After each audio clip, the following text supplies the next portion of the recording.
I've been tutoring at Jefferson High's after-school center for a few months now. It helps pay for some of my college expenses, and I genuinely enjoy it. The center stays open until 5:30, giving kids a safe place to get homework help until their parents can pick them up. Last Thursday started like any other shift. I helped a junior, named Marcus, with calculus for almost an hour.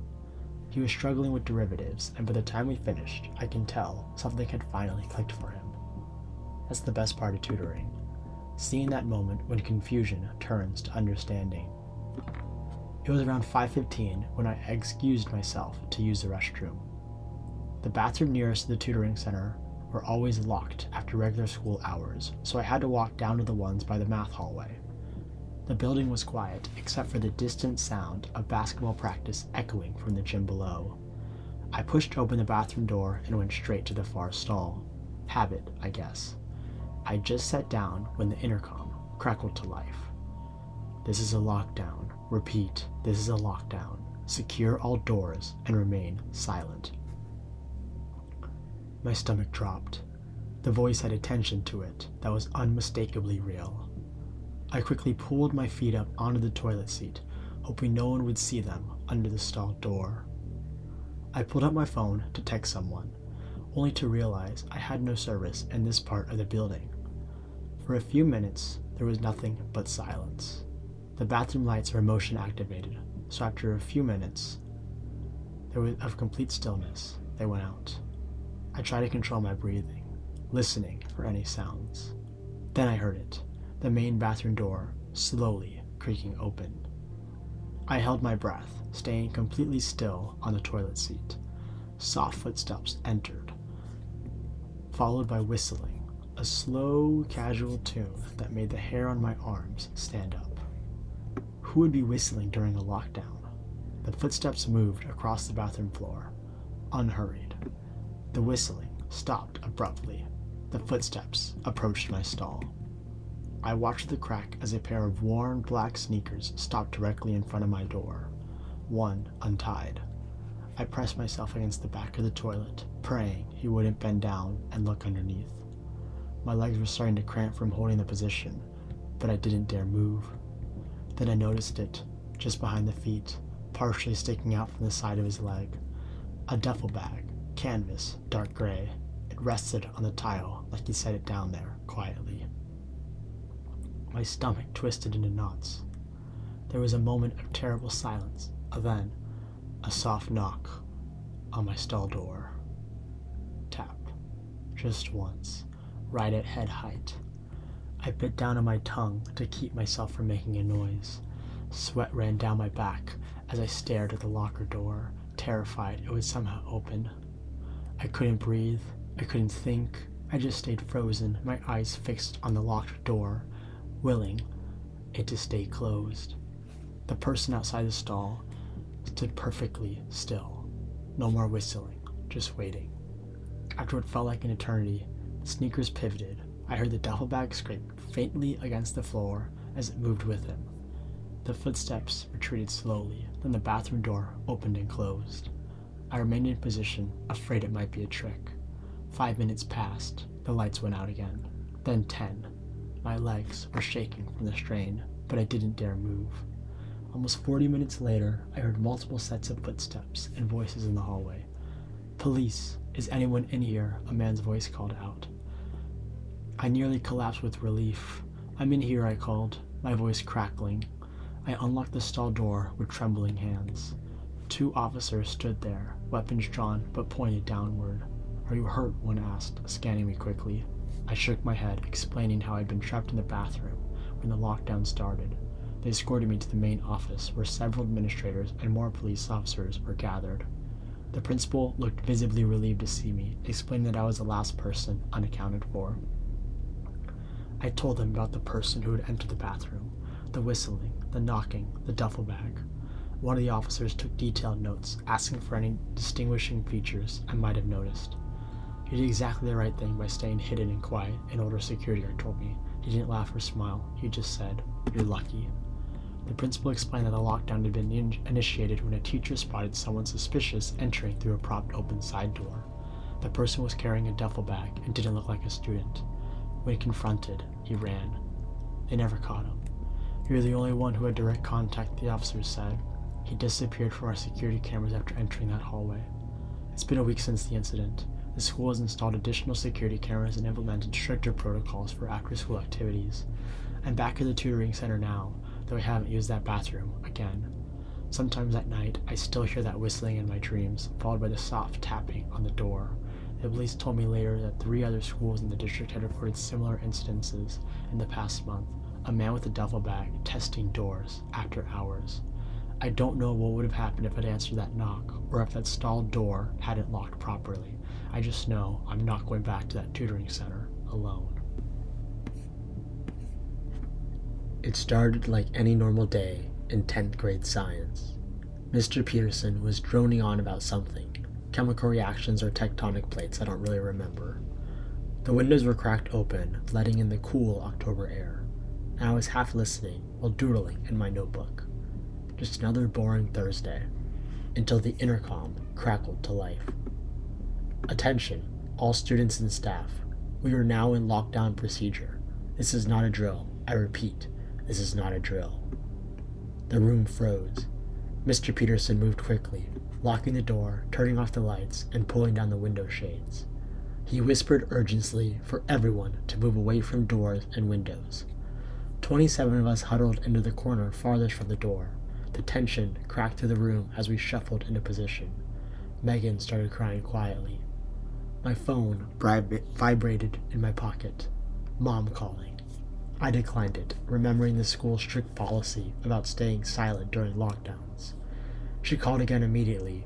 I declined again, my heart starting to race. Then a third call. Someone whispered to turn my ringer off. I silenced it and set it down. After the 6th call, a text message appeared. Stay safe. Your dad is trying to find you. He's not okay. My stomach dropped. Dad? The divorce had been going on for 8 months, getting uglier by the week. Dad had moved out 3 months ago, and things had spiraled since then. He'd shown up drunk at our house twice, screaming about custody and money. The last time I saw him, he left a birthday card with no message inside, just a $20 bill. Mr. Peterson got a message from the administration. He read it, then looked directly at me, motioning for me to come closer. Before he can say anything, a crash echoed through the hallway, followed by a voice I knew all too well. Open the door. I know you're in there. Ice ran through my veins. It was Dad, and he sounded nothing like the man who used to help with my homework or teach me how to ride a bike. This voice was twisted with rage. The banging on our classroom door grew louder. The door handle jingled violently. Dad kept shouting, his voice shifting between fury and a disturbing forced gentleness. She's poisoned your mind against me. I just want to see you. My teacher stood protectively between our huddled group and the door. I was shaking uncontrollably. She can't protect you anymore, Dad said. His voice dropped to something low and hateful. Something slammed against the door. His shoulder, maybe. The wood splintered slightly near the lock, but it held. Then, suddenly, there were other voices in the hallway. Commanding, authoritative voices. Sir, stop right there. Put your hands where we can see them. There was a scuffle, more shouting, and then his voice grew distant as they took him away. Later, in the principal's office, Mom couldn't stop apologizing as she held me. Her voice shook as she explained how he'd found her spare key and broken into our house that morning.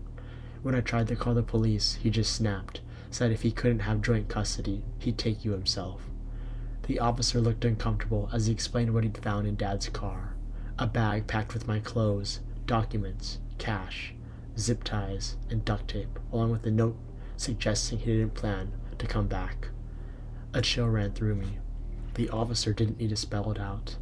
Dad had planned to take me, maybe across state lines, or maybe doing something a lot worse. When they searched his car further, they found a printout of the school's floor plan. He told a coworker how he was going to scare her the way she scared him. He blamed Mom for everything, for taking everything and leaving him no choice. But he didn't want to hurt her directly. He wanted to get to me. That was the hardest part to process. I wasn't just caught in the middle. I was the message. He thought if he showed her how he can still get to me, she'd feel powerless, that it would even the score, I guess, or I really don't know. They arrested him on multiple charges. Dad is still awaiting trial, and I'm in therapy twice a week. Mom installed a security system, and I had to change schools. Sometimes I still have nightmares about his voice in that hallway. What if the door wasn't locked? What if I'd answered the call and walked into the hallway? But none of that happened. What happened is this. He came looking for me, but I'm still here. PE is always my last class of the day. Most people hate it, but I don't mind. It's low effort, and I get to zone out with my AirPods while we run laps around the back field. Plus, on days when the varsity football team has away games, the locker room is way less chaotic. Today was one of those days. Quiet. Half the class missing, just a few girls and some guys from the debate team. 12 of us in total.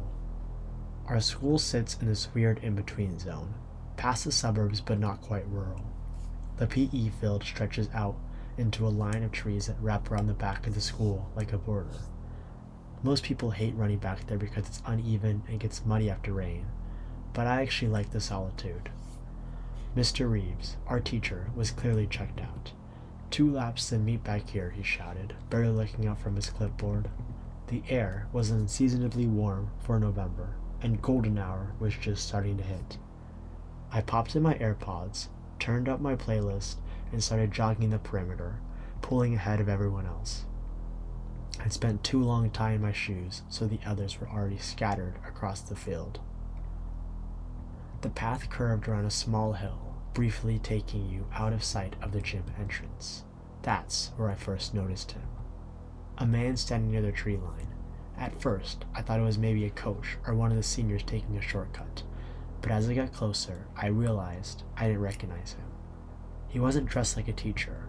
Dark jacket, jeans, faded hoodie, and he was walking, just standing there, watching. I probably wouldn't have even seen him if he hadn't shifted slightly. Something about him immediately felt off. I slowed down, heart suddenly pounding harder than from just the run. I took out one AirPod. On my second lap, he was closer to the path. He stepped forward, right onto the edge of the trail, blocking my way. "Hey there," he said, smiling in a way that didn't reach his eyes. "Which entrance is closest to the main office?" I pointed vaguely towards the gym. "That way." I started to move past him, but he reached his hand forward to stop me. I'm actually looking for someone," he continued, stepping forward to stay in front of me. "Maybe you could help me find them? Do you know a Miss V?" I looked at him with confusion. I had never heard of a Miss V. I was about to answer him when our school's overhead speaker buzzed to life, audible even from the field, but at a much lower volume. "This is a lockdown. I repeat, we are initiating a lockdown. Please secure all rooms and follow protocol immediately." The voice echoed across the field. I froze. Then I looked back at the man. He put his finger to his lip and pulled out a hunting knife from his pocket. I saw his face change instantly, his fake smile disappearing completely. I screamed. That's when he lunged towards me. I didn't think. I just reacted. But instead of running towards the school, where he could easily follow, I spun around and sprinted back towards the woods, away from him and away from the school. I heard him shout something behind me, but the sound of my heartbeat drowned it all out. I ran along the tree lines until I reached the soccer field on the other side, where I saw a campus security guard and 2 police officers near the parking lot. I was gasping for air when I reached them, barely able to form words. When I finally told them about the man, they immediately radioed it in. I watched from behind the safety of the police car as more officers arrived, spreading out across the field. The lockdown lasted another 30 minutes. They caught him behind the equipment shed. He tried to circle back to his car in the visitor lot, but a custodian saw him trying to hide in one of the dugouts along the way. The police didn't tell us much afterwards, just that he had been recently released from jail. Turns out he was looking for his ex-wife, who worked as a substitute teacher out of school.